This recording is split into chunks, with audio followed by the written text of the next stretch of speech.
Results from the STAAR test are in and across the state. The Texas Education Agency says this year, scores for all grade levels are down when it comes to math and science. KVUE's Isabella Basco joins us now from the newsroom to tell us how Austin ISD students did on the STAAR test. Isabella?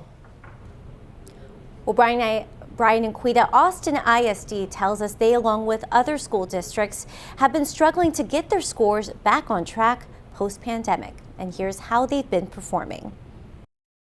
When looking at the scores for Austin ISD, you can see scores are down post-pandemic.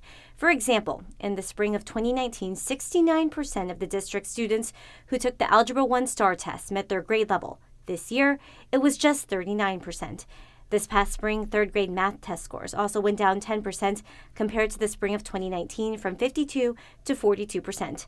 Fifth grade teacher Dominic Malazzo doesn't think these tests accurately measure students' progress, considering the tests got redesigned last year. It's a completely different assessment. It's apples and oranges. You cannot compare the two. And we still were never given time to recover from COVID. It seems like everything is stacked against the student.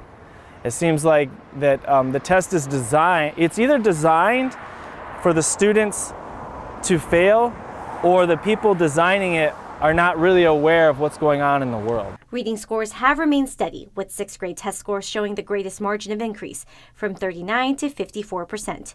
We reached out to Austin ISD for an interview. They declined to speak to us on camera, but sent us a statement which says the STAAR is a data point and a tool that helps them understand where they are. Heather Sheffield with the Association of Texas Professional Educators agrees. It's not really the full picture of how a student is actually doing in that class or that grade level. And so it's really important to take that into account, that you need to be looking at other benchmark data as well as their classwork. The Texas Education Agency declined to talk to us on camera due to scheduling, but sent us a statement which says in part, the STAAR has been designed so that it better aligns with strong instructional practices while still accurately measuring students' mastery.